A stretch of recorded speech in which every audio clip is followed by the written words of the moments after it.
আজ কলকাতায় বিজেপির পার্টি অফিসে পালিত হলো পশ্চিমবঙ্গ দিবস। সেই অনুষ্ঠানে বিভিন্ন সাংস্কৃতিক অনুষ্ঠানের আয়োজন করা হয়েছিল। 1947 সালে 20 জুন ডক্টর শ্যামাপ্রসাদ মুখার্জি পশ্চিমবঙ্গ দিবস পালন করেন। বলা হয় 1972 সালে স্বাধীন বাংলাদেশে যখন গঠিত হয় তখন বাংলায় মুসলিম ধর্মের মানুষ যা ছিল তার থেকেও বহুগুণ বৃদ্ধি পেয়েছে এখন। অন্যদিকে বাংলাদেশে হিন্দুর সংখ্যা ক্রমাগত কমে চলেছে। শুধু ভোট রাজনীতির কারণে তৃণমূল সরকার এই কাজে মদত দিয়ে চলেছে। এই মুহূর্তে আমাদের সচেতন হতে হবে, না হলে হিন্দু বাঙালির অস্তিত্বে সংকট দেখা দেবে। ওই অনুষ্ঠানে একটি বই উদ্বোধন করা হয়। বইটির নাম সারা ভারত নেতাজি সুভাষ জনকল্যাণ মঞ্চ। এই অনুষ্ঠানে বিশ্বজিৎ বসু বলেন, যদি ভারতের প্রধানমন্ত্রী নেতাজি হতেন তাহলে বাংলার প্রথম মুখ্যমন্ত্রী হতেন ডক্টর শ্যামাপ্রসাদ মুখার্জি। তাহলে ধর্মের ভিত্তিতে এই বিভাজন হতো না। আমরা সব ধর্মের মানুষ একসঙ্গে বাস করতাম, কিন্তু বাংলায় এখন হিন্দু বাঙালির অস্তিত্বের সংকট দেখা দিচ্ছে। তাই সকলেই বুঝতে হবে যে 20 জুনের মহাত্মা কোথায়। বাংলার সর্বত্র 20 জুনকে পশ্চিমবঙ্গ দিবস হিসেবে পালন করতে হবে। এই অনুষ্ঠানটির ব্যবস্থাপনায় ছিলেন হিন্দু মিশন এবং সহযোগিতার হাত বাড়িয়ে দিয়েছেন বরিষ্ঠ নাগরিক মহাসংঘ।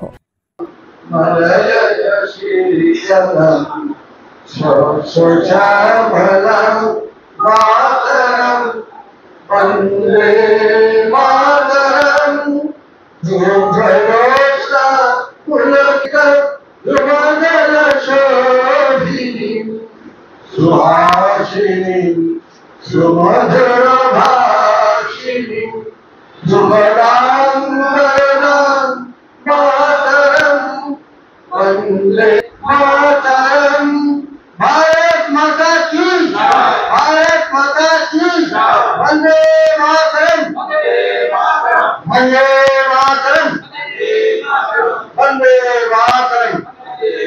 আগামী দিনে ভবিষ্যৎ প্রজন্ম যাতে করে নতুন ভারতবর্ষ নতুন করে পশ্চিমবাংলাকে সাজাতে পারে। আমরা পূর্বপুরুষরা যেভাবে দেশ ভাগ হয়ে আমরা যে পশ্চিমবাংলায় আশ্রয় পেয়েছি, এর মেন অবদান হচ্ছে ডক্টর শ্যামাপ্রসাদ মুখার্জি। আমরা যেন তার প্রতি কৃতজ্ঞতা প্রকাশ করতে পারি, তার জন্যই আজকে এই অনুষ্ঠান। পশ্চিমবাংলা দিবসের মাহাত্ম্য সেইখানেই, যেদিন আমরা সত্যিকারের ডক্টর শ্যামাপ্রসাদ মুখার্জি এবং তার তৎকালীন যে সমস্ত মানুষ যারা স্বাধীনতার জন্য লড়াই করে গেছেন, দেশের জন্য লড়াই করে গেছেন, বিদেশি ইংরেজ শাসককে ভারত থেকে বিতাড়িত করেছেন, তাদের অবদান আমরা কোনোদিনই ভুলব না। আজকে আমরা এতদিন এই যে আমরা বাংলায় এসে মাথা গুঁজতে পেরে, এর জন্য তাদেরকে আমরা ধন্যবাদ জানাই। তাদের জন্য আজকে আমরা বসবাস করতে পারছি। আর একটা জিনিস যেটা সব থেকে বড় কথা, যেটা হচ্ছে যে যদি আমেরিকা জাপানে অ্যাটম বোম না ফেলতো তাহলে সুভাষচন্দ্র বোস প্রধানমন্ত্রী হতেন। আর সুভাষ বোস প্রধানমন্ত্রী হলে আর দেশ ভাগের কোনো প্রশ্নই আসতো না। আজকে এই পশ্চিমবাংলা বলুন আর পাকিস্তান বলুন, কিছুই না, আজকে ভারতবর্ষ এক থাকতো। এবং এটি আমাদের প্রধান, আমাদের ভারতবাসীকে এই দিতে হবে, যদি যদি আমেরিকা জাপানে অ্যাটম বোম না ফেলতো তাহলে সুভাষ বোস প্রধানমন্ত্রী হতো এবং বাংলার মুখ্যমন্ত্রী হতেন ডক্টর শ্যামাপ্রসাদ মুখার্জি।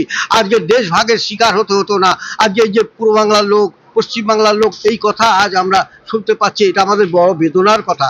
আমরা চাই আগামী প্রজন্ম দ্রুত গতিতে আমাদের পূর্বপুরুষরা যে কষ্ট দুঃখ করে গেছেন, ভোগ করে গেছেন, তাদের জন্য আর সেই কষ্ট দুঃখ ভোগ করতে না হয়, এই কথা বলে আমি আমার বক্তব্য শেষ করলাম। বন্দে মাতরম, ভারত মাতা কি জয়। পশ্চিমবঙ্গ দিবস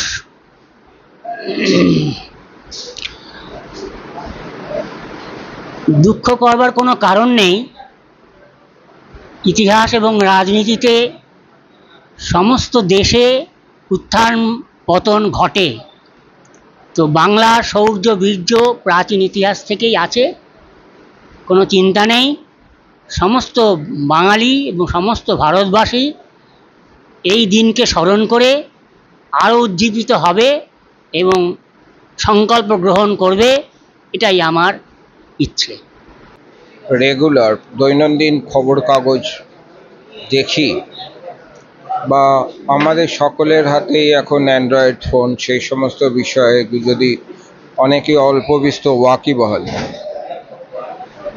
1972 সালে বাংলাদেশ তৈরি হয়েছিল, মানে তখন পূর্ব পাকিস্তান ছিল, পূর্ব পাকিস্তান থেকে বাংলাদেশ তৈরি হয়েছিল।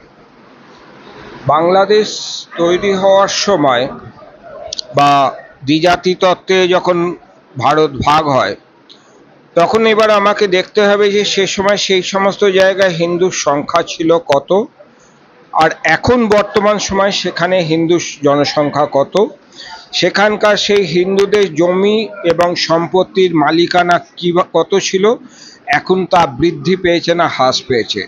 তা শুধু যদি এই পরিসংখ্যানগুলোই যদি দেখি, তাহলে শ্যামাপ্রসাদ মুখোপাধ্যায় যে 1947 সালে 20শে জুন পশ্চিমবঙ্গ দিবস করেছেন এবং চেষ্টা করেছিলেন, যা বর্তমানে কিন্তু আবার ধ্বংসের মুখে, এক প্রকার বিপর্যয়ের মুখে এই সরকার এনে হিন্দুদের ঠেলে দিয়েছে, এক প্রকার সেই অগ্নিকুণ্ডে ফেলে দিয়েছে, শুধুমাত্র জিহাদি মুসলমান এবং অনুপ্রবেশকারীদের প্রাধান্য দিয়ে, শুধুমাত্র ভোট রাজনীতির কারণে।